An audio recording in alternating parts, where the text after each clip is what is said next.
esse meu tempo, eu quero compartilhar uma palavra com você. Tiago, capítulo 2, versículo 23, diz assim a palavra de Deus.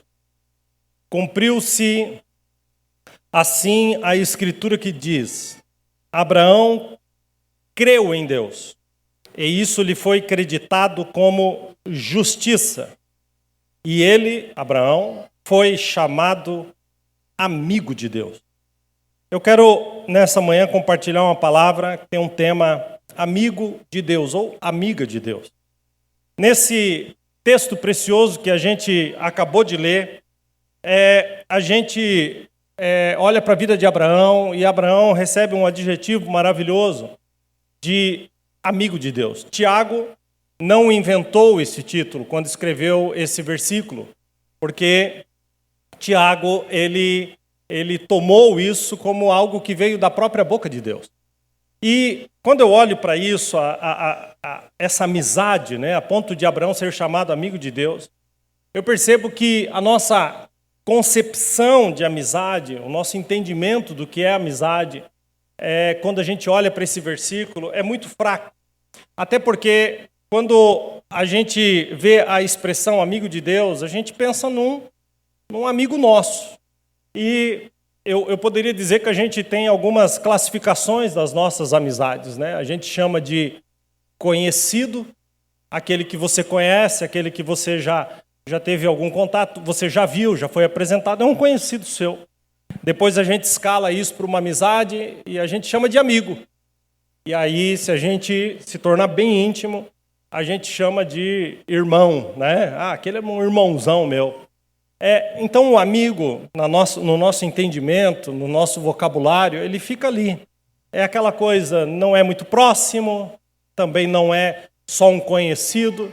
E quando a gente ouve essa expressão, amigo de Deus, nós somos levados a pensar nessa frieza do relacionamento, de um colega, né? De uma pessoa que é um pouco mais do que um conhecido. Mas esse assunto pode assim ser meio que trivial para a gente, mas para Deus não é. Deus tem uma percepção muito séria dessa expressão. Tão séria que algumas poucas pessoas, essa palavra amigo aparece em alguns poucos textos. E esses textos são muito sérios. Quando Deus olha para a terra, Deus queria um amigo e escolhe Abraão para essa amizade. Grave bem isso. Deus escolhe Abraão. Abraão é escolhido por Deus para uma caminhada, para que Abraão se tornasse amigo de Deus. E à medida que Deus vai caminhando com Abraão, Deus faz alguns pedidos para Abraão. Esses pedidos, eles foram feitos gradativamente e chega ao ponto de Deus provar se Abraão de fato era amigo de Deus. E o primeiro pedido que Deus faz a Abraão, ele vem seguido de uma proposta. E é uma baita de uma proposta. O primeiro pedido que Deus faz para Abraão é, basicamente, resumindo, deixe para trás. Olha o que diz o texto. Então o Senhor disse a Abraão, sai da tua terra e do meio dos seus parentes e da casa de seu pai e vá para a terra que eu lhe mostrarei. Observe agora. Farei de você um grande povo, o abençoarei, tornarei famoso o seu nome, você será uma bênção. Abençoarei os que o abençoarem, amaldiçoarei os que amaldiçoarem, e por meio de você, todos os povos da terra serão abençoados. Eu não sei quantas vezes na minha vida eu já li esses 3 versículos, mas eu garanto, para não exagerar, que pelo menos umas 1000 vezes. É um texto muito especial. Deus está dizendo para Abraão, deixe para trás. Rompa com aquilo que você está vivendo e vem viver uma amizade comigo. Eu quero ser seu amigo. Eu quero caminhar contigo. Sabe? E sabe aquela coisa de proposta? Tá, mas se eu fizer isso, o que eu ganho? Você já se viu falando isso? Né? Às vezes alguém te faz uma proposta, sai da terra, sai daí, vem para cá. Às vezes uma troca de emprego. Deixa o teu emprego e vem para cá. Tá, mas a pergunta é óbvia. Mas o que eu ganho com isso? O que eu ganho se eu fizer isso? E o que Deus coloca aqui diante de Abraão é um ganho enorme. Deus fala para Abraão de uma descendência, de que os povos, que sairiam povos de Abraão. Isso para Abraão era um baita de um negócio, uma grande proposta. Afinal de contas, Abraão não tinha filhos, e Deus faz essa promessa. Quando você olha para esse texto, você vê Deus falando para ele: eu engrandecerei o teu nome. Nessa versão diz: eu te tornarei famoso. Eu farei de você uma pessoa conhecida. Você será o homem conhecido sobre a terra, não só nessa geração, mas em todas as próximas que virão. Eu pergunto, quem não quer ter uma família? Quem não quer ser relevante? Se tornar conhecido de alguma forma, que o seu nome esteja na boca de todo mundo?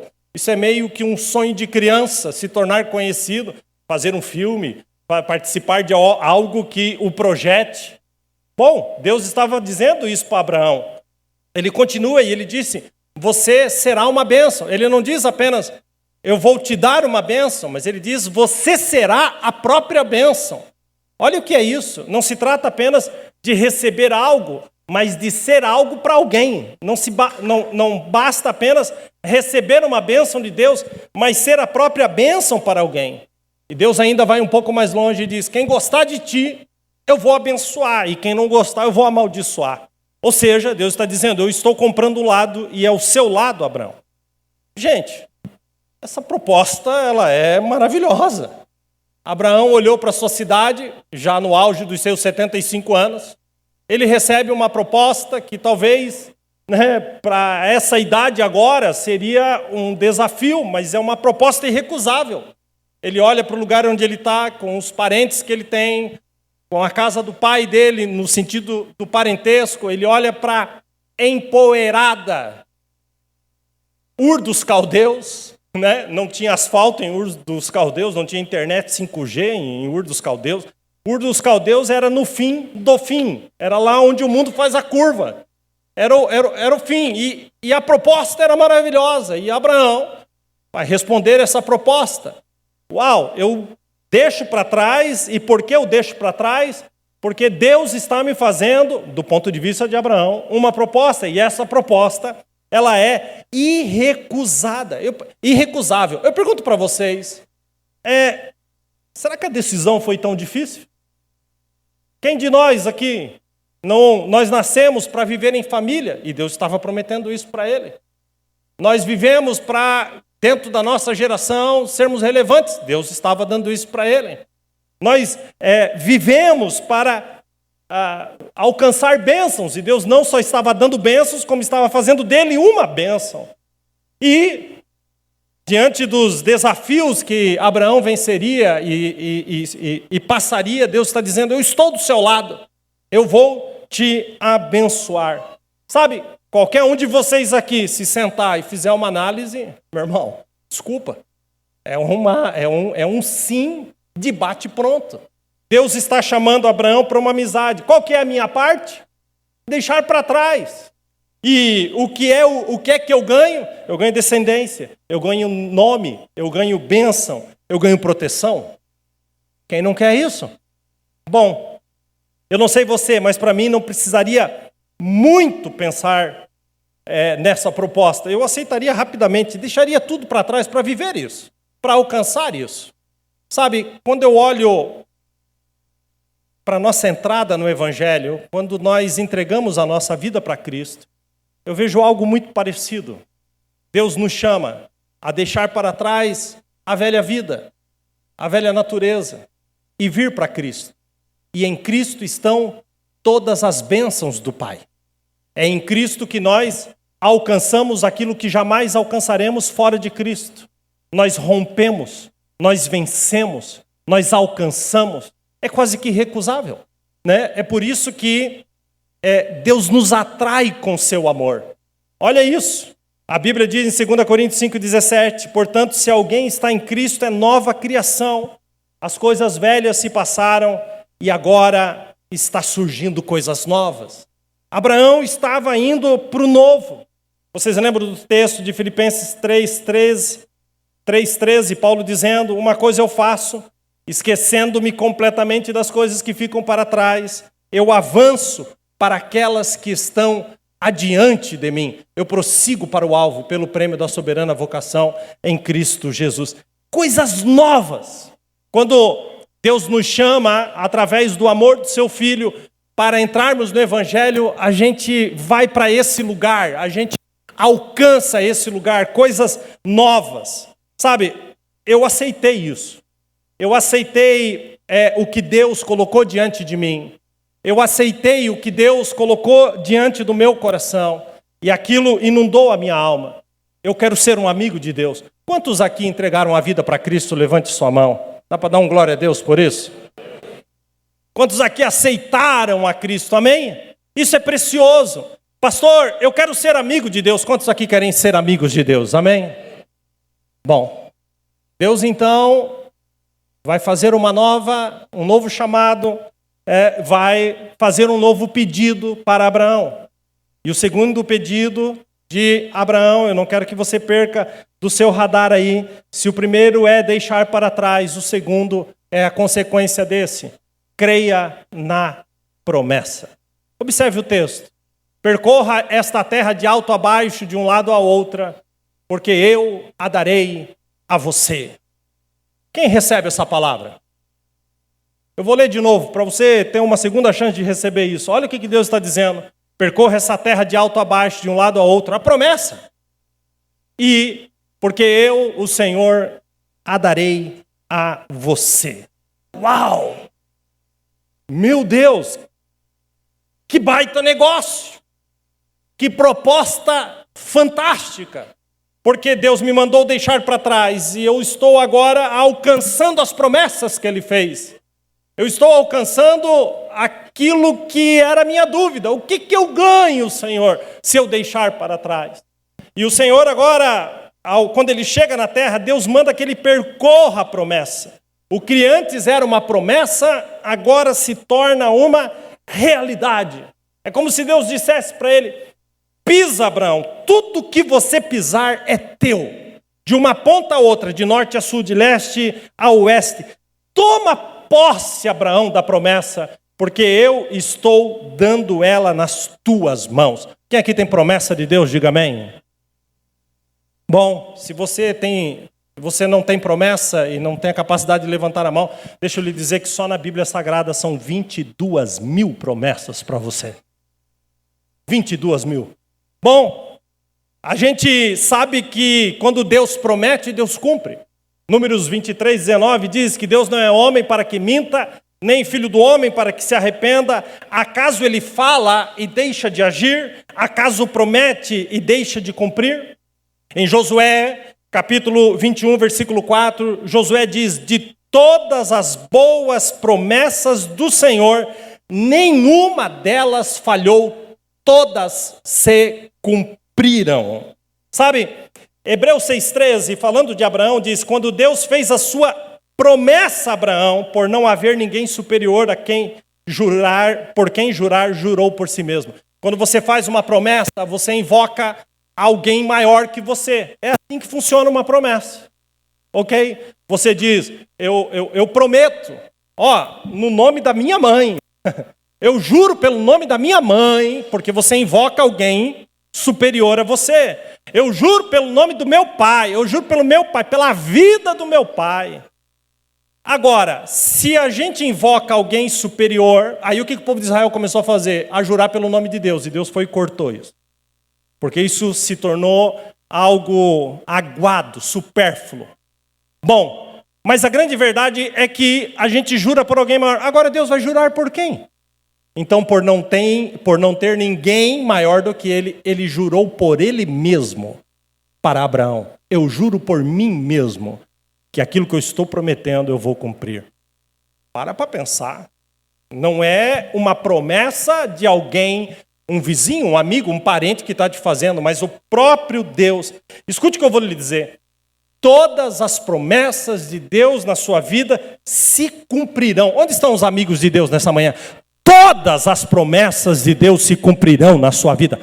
Todas as promessas de Deus se cumprirão. Vamos aplaudir o Senhor por isso.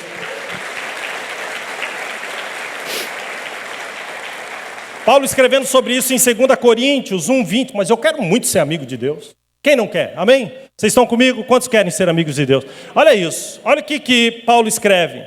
Pois quantas, não importa a quantidade, pois quantas forem as promessas feitas por Deus, todas elas têm em Cristo o sim.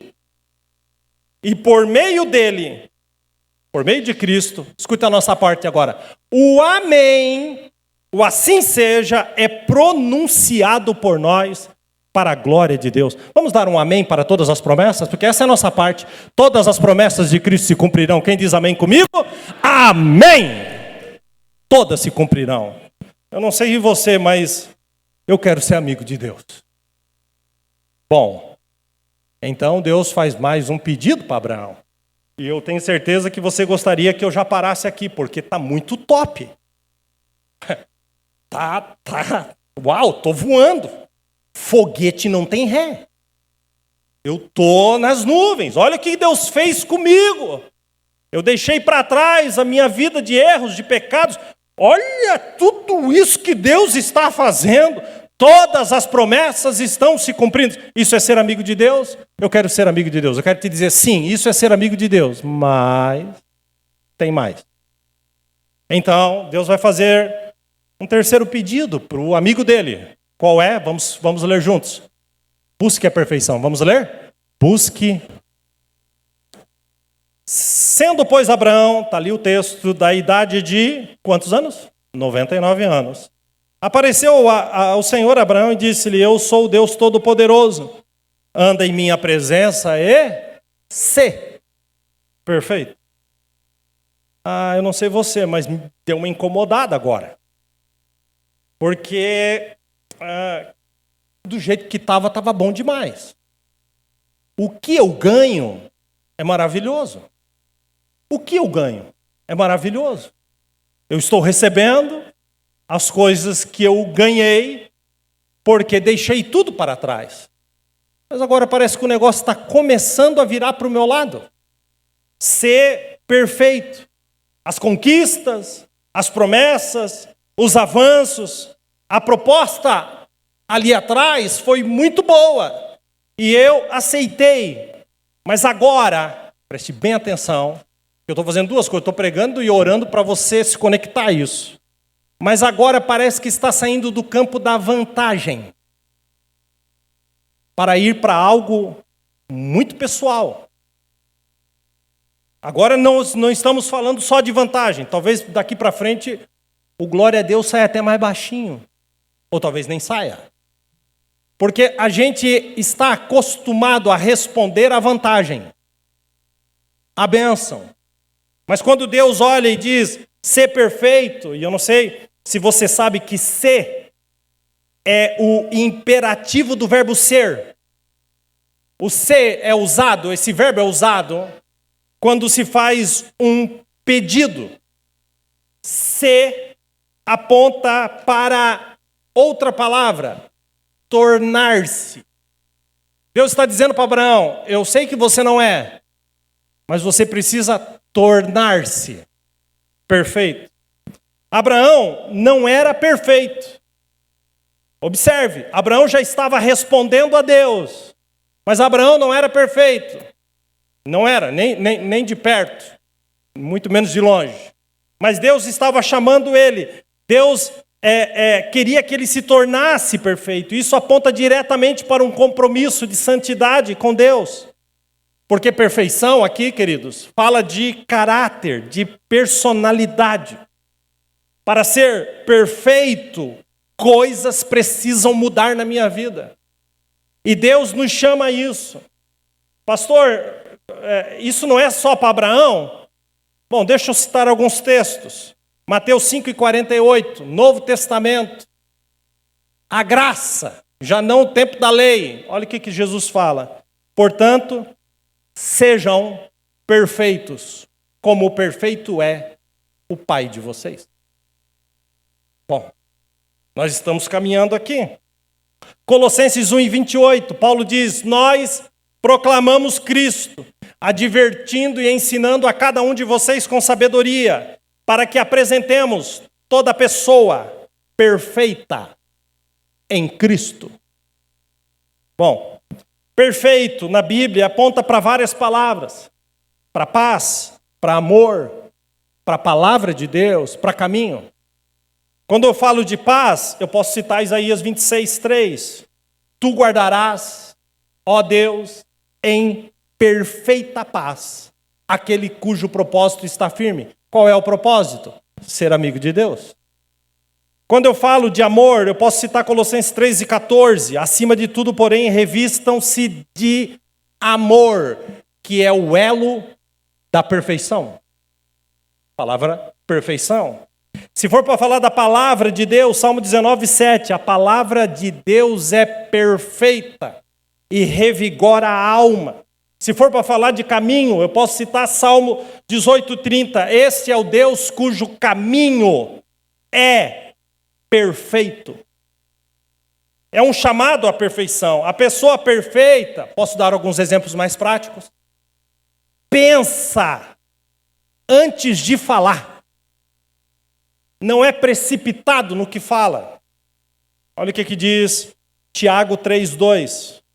Todos tropeçamos de muitas maneiras, mas se alguém não tropeça no falar, tal pessoa é perfeita e capaz de dominar todo o seu corpo. Olha isso. Quando a pessoa é perfeita, ela vive a vontade de Deus, porque ela se renova para esta perfeição. Posso citar o texto, Romanos 12:2. Não se amoldem ao padrão deste mundo, mas transformai-vos pela renovação do vosso entendimento, para que vocês experimentem qual é a boa, perfeita e agradável vontade de Deus. A vontade de Deus é perfeita, e quando eu experimento a vontade de Deus na minha vida, eu me torno perfeito. Eu digo que a perfeição, a palavra perfeito aponta para Cristo. Quanto mais me pareço com Jesus, mais perfeito sou. E é esse o chamado de Deus. E alguém pode dizer, ih, pastor, para o que nasce torto nunca se endireita, né, pastor? Que nem eu ouvi essa semana. É assim, pastor, é o meu jeito, é o jeito da madeira. Bom, nunca é tarde para ser perfeito. Abraão tinha 99 anos. Quem aqui tem 99? Levante a mão, que eu quero profetizar sobre a vida dessa pessoa e dizer, ainda dá tempo. Com 99 ainda dá tempo. Tem alguém de 99? Então nós todos já passamos vergonha aqui. Porque se dá para o de 99, dá para nós também. Ser perfeito. Sabe, nunca é tarde. Abraão, eu acredito, ponderou, pensou, poxa, Deus fez tanto por mim. Olha de onde Deus me tirou, acho que Deus não está pedindo muito. Até porque se eu obedecer, serei uma pessoa melhor. Ok, Deus, em nome da nossa amizade, eu aceito. E vou colocar o meu coração, empenhar o meu coração em ser perfeito diante de Ti. Quem dá glória a Deus por isso? Se Abraão conseguiu, nós vamos conseguir. Mas aí Deus vem e faz mais um pedido. E o próximo pedido, vamos ler juntos. Corte. Amém. Você viu que teve gente que nem conseguiu terminar a frase. Corte a carne. Começou bem, não conseguiu nem terminar uma frase tão pequenininha. Vamos ler juntos? Corte a carne. Bom, o texto diz: esta é minha aliança que guardarei entre mim e vós, a tua descendência depois de ti, que todo homem entre vós será circuncidado. E circundareis a carne do vosso prepúcio, isso será por sinal de aliança entre mim e você. Isso vai ser um sinal da nossa amizade. Como é que é mesmo? Deus socorro Deus? Qual que é o próximo passo? Cortar o quê? O que eu ganho? Não, eu não estou ganhando, agora eu estou perdendo e muito. Agora isso gera dor, isso gera inflamação. Olha no que está virando a tua proposta, Deus. Olha o que está virando a tua proposta. Agora Deus queria um sinal físico da aliança de Abraão com ele. A circuncisão aponta diretamente para a obediência e aliança. No Novo Testamento, agora com Cristo, a circuncisão física não é mais necessária. Onde estão os homens para falar amém? Amém. Glória a Deus, amém. Os homens, levante a mão, glória a Deus. Não é mais física. Só que é muito mais pessoal. Porque isso não facilita as coisas, muito pelo contrário. Aponta para uma vida de aliança, obediência e fé. Gálatas 5,6, Paulo escreve assim: porque em Cristo Jesus, nem circuncisão, nem incircuncisão tem efeito algum, mas sim a fé que atua pelo amor. Mas a circuncisão no Novo Testamento, apontando para algo espiritual, fala sobre o domínio da natureza. Você precisa entrar dentro da minha mente agora para você caminhar e entender isso aqui. Colossenses 2,11 diz assim: em Cristo, aponta para algo espiritual. Em Cristo, vocês foram circuncidados. Vocês receberam um sinal. Mas não é por uma operação física, e sim espiritual, no qual foi removido o domínio da natureza humana. Então a circuncisão espiritual é a remoção do eu, para que Cristo viva em mim. Quem está comigo, diga amém. Bom, a circuncisão, então, aponta, preste bem atenção, para o rompimento com a minha natureza humana, para viver a obediência a Deus e não a minha própria carne. Por isso, Abraão estava sendo um exemplo. Escute só, Romanos 8, 7. Pois a mentalidade da natureza humana é inimiga de Deus. Olha que você já disse várias vezes aqui que você quer ser amigo de Deus. Bom, a natureza humana é inimiga de Deus, porque nunca obedeceu às leis de Deus e nunca obedecerá. Por isso, aqueles que estão sob o domínio da natureza humana não agradam a Deus. E desculpa, você é amigo de quem agrada a Deus. Vocês, porém, não são controlados pela natureza humana, mas pelo Espírito de Deus. Quem está recebendo isso aqui? Se é que de fato o Espírito de Deus habita em vocês. Porque se alguém não tem o Espírito de Deus, o Espírito de Cristo, a Deus não pertence. Ele está deixando bem claro. Observe a conexão da circuncisão com a carne e com a natureza. Eu podia até encerrar aqui, mas eu não tenho como encerrar sem ler Gálatas 5, versículo 16, alguns versículos, Paulo falando da mesma coisa. Mas eu preciso que você redobre a sua atenção. Paulo diz assim, Gálatas 5,16, por isso digo, deixem que o Espírito guie as suas vidas. Assim vocês não satisfarão os anseios da natureza humana. Ele continua, a natureza humana deseja fazer exatamente o oposto daquilo que o Espírito quer. E o Espírito nos impele na direção contrária à natureza humana. Escute agora, para ficar mais simplificado. Paulo escreve, quando vocês seguem os desejos da natureza humana, os resultados são claros. Quais são os resultados de alguém que segue a natureza humana? Então ele vai destacar aqui. Imoralidade sexual. Tudo que envolve imoralidade sexual, desde uma paquera proibida, a pornografia, a fornicação, adultério. Ele continua. Imoralidade sexual, impureza, sensualidade, idolatria. Idolatria é colocar outra coisa no lugar de Deus. Feitiçaria, hostilidade, discórdia, ciúme. Olha o que essa tradução diz.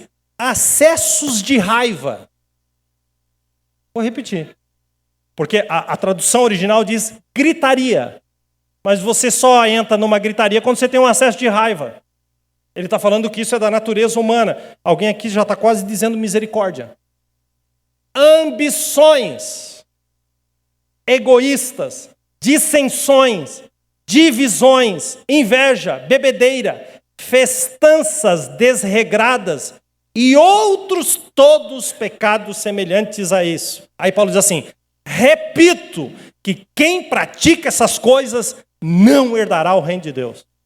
Aí Paulo vai fazer o contraponto da natureza humana com o Espírito de Deus. Então ele diz: mas o Espírito produz na vida do ser humano amor, alegria, paz, paciência, amabilidade, bondade, fidelidade, mansidão e domínio próprio.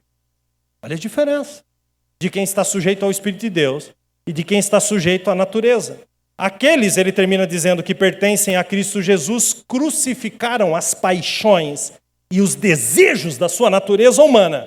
Uma vez que vivemos pelo Espírito, sigamos a direção do Espírito em todas as áreas da nossa vida. Quem recebe isso? Corta a carne. Vamos repetir? Corta a carne, Abraão. Corta a carne. Abraão, você é meu amigo? Sim, senhor, sou seu amigo. Então corta a carne.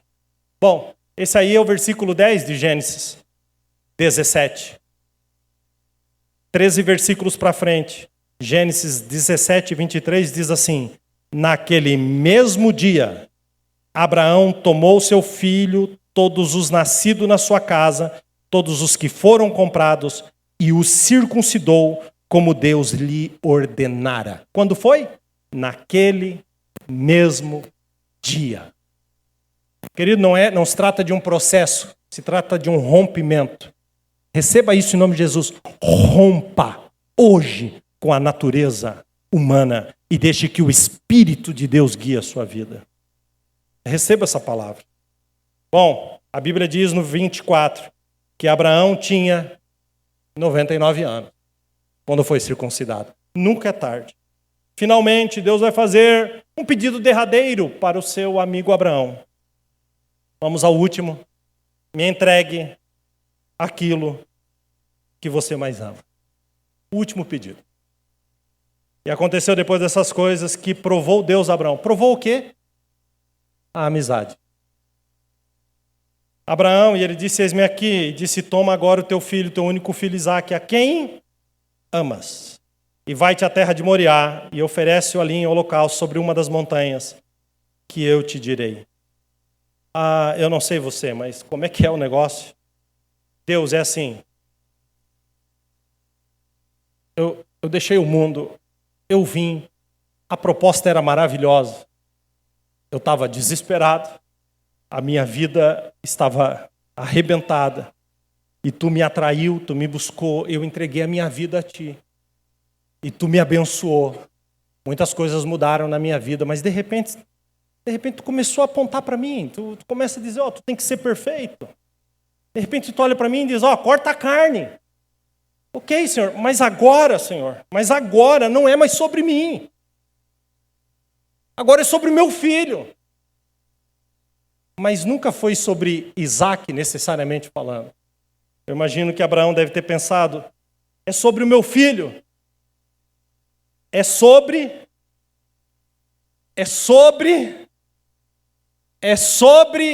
aquilo que mais amo. E se é aquilo que mais amo, tu está em segundo plano. Porque tu não é o que eu mais amo. Quem está entendendo isso? Essa é a lógica do negócio. Essa é a lógica do negócio.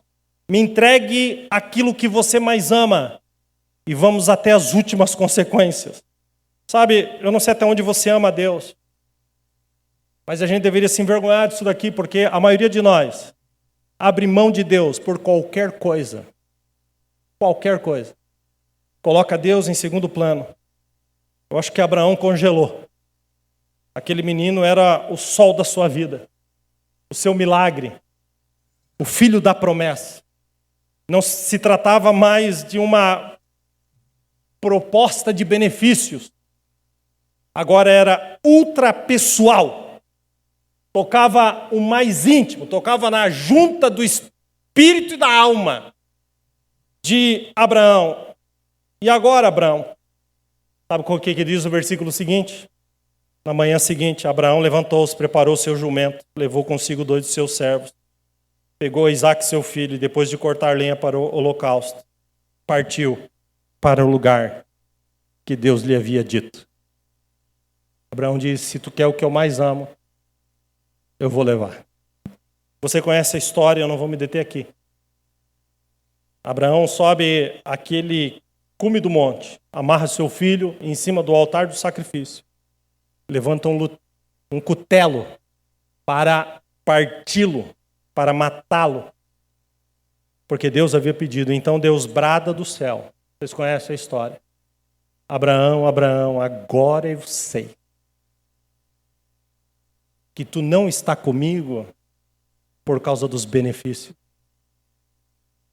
por causa das vantagens. Sabe qual que é o problema dessa geração? As vantagens e os benefícios. O que eu ganho se eu servir a Deus? O que eu ganho se eu for na igreja? O que eu estou ganhando de estar aqui nessa manhã?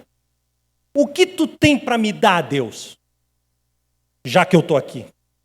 Esse é o problema dessa geração. Então, Deus leva Abraão para provar para cada um de nós que nós não devemos amá-lo pelos seus benefícios. Nós não devemos olhar para as suas mãos, mas nos lançarmos aos seus pés. Bom, um cordeiro então é morto, um cordeiro atado pelas pontas é morto no lugar de Isaque. No lugar de Isaque, substitui Isaque. Isaque é morto. E quando Deus vê aquela demonstração, Deus despeja sobre Abraão. Deus olha para Abraão, no versículo 16 de Gênesis 22, eu juro, Abraão. Olha Deus falando. Eu juro por mim mesmo que por ter feito o que fez, não me negando o que tu mais ama, tenha certeza disso, que eu te abençoarei e farei seus descendentes tão numerosos como as estrelas do céu e como a areia da praia do mar. Sua descendência conquistará as cidades dos que lhes forem inimigos, e por meio da sua descendência todos os povos serão abençoados, porque você, Abraão, me obedeceu, porque você, Abraão, é meu amigo. Uma explosão. Aquilo tudo ali, naquele monte, era ilustração do que Deus faria. Grava bem isso. Deus chamou Abraão, o amigo, para participar do ensaio daquilo que já estava decidido na eternidade. É como se Deus dissesse para Abraão: chegará um dia, Abraão, que eu oferecerei o meu único filho em cima de uma montanha, e eu o matarei, e ele morrerá pelos pecados do mundo. E eu precisava, Abraão, de um amigo que mostrasse ao mundo o meu plano de redenção. E eu pedi a você, Abraão, meu amigo, e você, sendo meu amigo, mesmo sem entender, obedeceu a minha voz. Abraão, eu não pedi para que você fizesse pela sua causa, mas pela minha causa. E é isso que os amigos fazem. Eles negam a si mesmo pela causa do outro. Abraão, eu jamais me esquecerei disso. Tu é o meu amigo. Que lindo. Que maravilhoso. Mais tarde, Deus diz assim, e o mais tarde não é na semana seguinte. 700 anos depois, Deus fala pelo profeta Isaías. Isaías 41:8, Deus diz assim: vocês, porém, ó Israel, meu servo, Jacó, quem escolhi, vocês, descendentes de Abraão, o meu amigo. 700 anos depois. E agora, o texto que lemos no começo, Tiago diz: cumpriu-se assim a escritura de Deus, que diz: Abraão creu em Deus, e isso lhe foi creditado como justiça. E ele foi chamado amigo de Deus. Eu estou quase terminando. Deus faz 5 pedidos para que Abraão provasse a sua amizade com Deus. Eu quero colocar os 5 ali na sequência. Deixe para trás, creia na promessa, busque a perfeição, corte a carne e me entregue aquilo que você mais ama. Você sabe que o 1 e o 2, a maior parte de vocês aqui já alcançou. O que a gente não faz é continuar. Quando o negócio vira para nós e o Senhor diz ser perfeito, opa. Quando diz corta a carne, não. Quando o Senhor diz me entrega aquilo que você mais ama, Deus está lá no final da fila. A gente tem um relacionamento supérfluo, aguado, sem consistência com Deus. Deus nos chama a essa amizade. Eu disse no começo que existem em alguns momentos que Deus chama algumas pessoas de amigos. Então eu quero terminar com isso, João 15:13. Vamos ler juntos. Está aí? Coloca para a gente aí, por favor. Jesus está dizendo: ninguém tem maior amor do que aquele que dá a sua vida pelos seus amigos. Vocês serão meus amigos se fizerem o que eu lhe ordeno. Deixar para trás, crer na promessa, buscar a perfeição, cortar a carne e entregar o que você mais ama. Aí ele diz: já não o chamo servo, porque o servo não sabe o que o seu senhor faz. Em vez disso, eu os tenho chamado amigos, porque tudo o que ouvi de meu Pai eu lhes tornei conhecido. Sabe, eu quero terminar com isso. Jesus é seu amigo. E ele já provou que é seu amigo. Ele diz aqui: ninguém tem maior amor do que dar a vida pelos amigos. Ele já deu. Por isso, ele pode dizer que é seu amigo. Agora, você já viu aquela história? Eu sou amigo dele. Não sei se ele é meu amigo. Deixa eu lhe dizer uma coisa. Jesus é seu amigo. Mas deixa eu te perguntar, você é amigo dele? Quem está entendendo?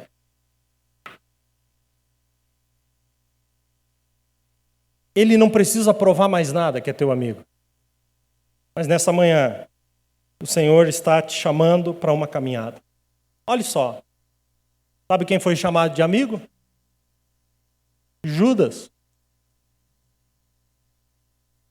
Judas foi chamado de amigo por Jesus. Quando Judas vai até o Getsêmani e havia dito aos seus comparsas que aquele que ele beijasse, esse era o Cristo, ele se aproxima de Jesus e ele diz: eu te saúdo, mestre. E o beijou. E depois do beijo, Jesus olhou dentro dos olhos de Judas e disse: amigo, a que vieste? Eu pergunto, Jesus estava sendo falso? Jesus também morreria por Judas? Jesus morreu por todos os amigos. Pastor, então o que acontece com Judas? Pensei que você não ia perguntar. É que Judas não respondeu ao amor. Abraão foi sendo impelido por Deus. E Abraão foi respondendo. Até o próprio Deus dizer amigo, não, dizer meu amigo. Posso te dizer uma coisa nessa manhã? Jesus não precisa dizer que te ama. Porque Ele morreu por você. Isso é mais do que palavras. Isso é uma atitude. Mas você precisa dizer que ama Ele. O que Jesus fez com Pedro? Depois de Pedro negá-lo, Jesus se assenta na fogueira, Pedro senta e Jesus olha para Pedro e diz assim: Pedro, eu te amo. Foi isso? Não. Ele não precisava dizer para Pedro que amava ele. Ele tinha morrido por Pedro. Então ele pergunta para Pedro: Pedro, tu me amas? Tu me amas? Jesus está aqui nessa manhã dizendo: ninguém tem maior amor por você do que eu que dei a minha vida por você. Por isso eu te chamo meu amigo, minha amiga. Mas qual que é a tua resposta? Qual é a nossa resposta? Se não somos capazes de cortar a carne e os seus desejos da natureza humana, se não somos capazes de viver uma vida em perfeição diante de Deus, nos parecendo cada dia mais com Cristo, se colocamos Deus no final da nossa fila das coisas que amamos. Querido, essa palavra é uma palavra muito séria. Jesus chama os seus amigos nessa manhã, em Lucas 9:23. Se alguém quiser vir após mim, negue-se a si mesmo, tome a sua cruz e siga-me. Uma caminhada de promessas e de bênção, sim. Deus tem muito para derramar sobre você e a sua casa. Mas uma caminhada de renúncia, posso colocar na sequência, uma caminhada de promessa e de bênção, que é seguida de renúncia, de entrega e de obediência. Não é só bênção, gente. Ainda que tenha, e Deus quer derramar sobre nós, mas é uma caminhada de renúncia e obediência. Quem entendeu isso, diga amém. Quero que você fique de pé. Vamos cantar. Não existe nada melhor. Vamos juntos? Do que ser amigo de Deus, caminhar seguro na luz, desfrutar do seu amor, ter a paz no coração, viver sempre em comunhão e assim perceber a grandeza do poder de Jesus, meu bom pastor.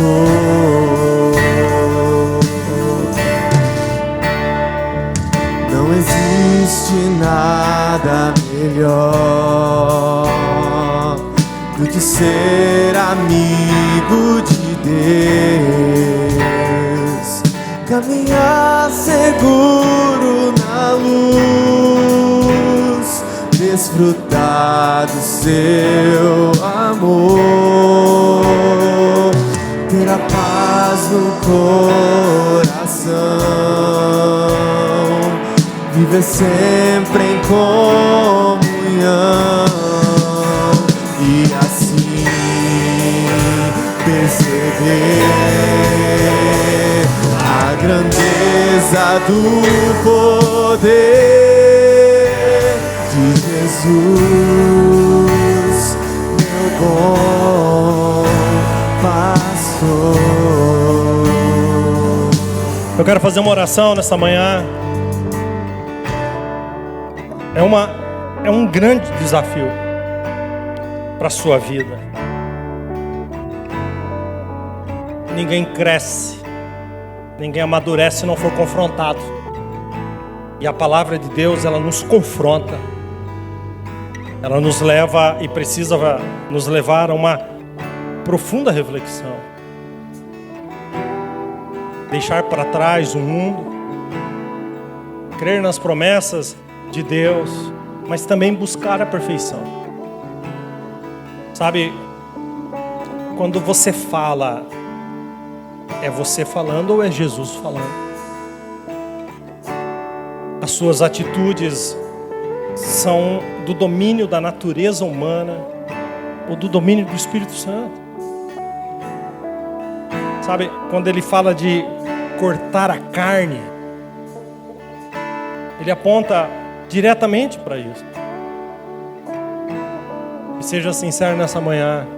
Coloque Deus onde Ele tem que estar. Em primeiro. Em primeiro. Abraão pegou seu próprio filho e subiu aquele monte para dizer: Deus, eu te amo mais do que aquilo que eu mais amo. Tu está acima. E Abraão se torna então o pai da fé, e nós, filhos de Abraão pela fé. Olha que precioso isso. Está na hora de você transicionar. Eu tenho, não sei nem que palavra usar, eu tenho asco desses crentes que só querem a vantagem, o que eu ganho. E quando Deus os confronta, como nessa manhã, eles não veem mais vantagem em nada. Crentes que procuram Deus para pedir algo específico e se não recebem, ficam bicudos. Dizem que não vale a pena porque não receberam a vantagem. O Evangelho não é sobre vantagem, é sobre amor. E ninguém tem amor maior do que este, de ter dado a vida por você. Todo o resto é consequência. Buscai primeiro o reino de Deus e a sua justiça, e as demais coisas, todas elas serão acrescentadas no caminho. Mas há uma inversão. Então, em nome de Jesus, realinhe o seu coração diante de Deus nessa manhã.